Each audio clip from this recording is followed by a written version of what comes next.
సిద్దిపేట జిల్లా బుస్సాపూర్ ఇర్కోడ్ గ్రామాల్లో పెద్ద పులి సంచారం కలకలం రేపుతోంది. పొలాల వద్ద పెద్ద పులి కనిపించడంతో ఓ రైతు ఫారెస్ట్ అధికారులకు సమాచారం ఇచ్చాడు. ఫారెస్ట్ అధికారులు గాలింపు చేపట్టారు.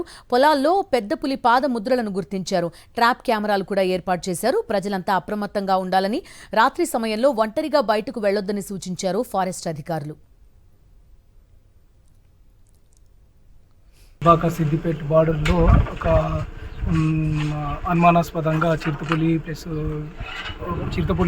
ఆనవాళ్ళు కనిపించినట్టు మాకు చెప్పినారు. దాన్ని బట్టి మేమందరం మా టీమ్స్ మేమందరం వచ్చి ఇక్కడ చేసిన తర్వాత కొన్ని అనుమానాస్పద పాదముద్రికలను మేము గుర్తించినాము. ఇక్కడ పక్కన ఒక పొలంలో వెంటనే మా సిబ్బంది మేము అంత అప్రమత్తమై ఈ సరౌండింగ్లో మళ్ళీ మొత్తం వెతకడం చాలు చేసి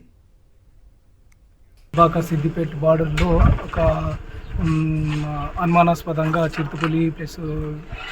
చిరుతపులి ఆనవాళ్ళు కనిపించినట్టు మాకు చెప్పినారు. దాన్ని బట్టి మేమందరం మా టీమ్స్ మేమందరం వచ్చి ఇక్కడ చేసిన తర్వాత కొన్ని అనుమానాస్పద పాదముద్రికలను మేము గుర్తించినాము. ఇక్కడ పక్కన ఒక పొలంలో వెంటనే మా సిబ్బంది మేము అంత అప్రమత్తమై ఈ సరౌండింగ్లో మళ్ళీ మొత్తం వెతకడం చాలు చేసి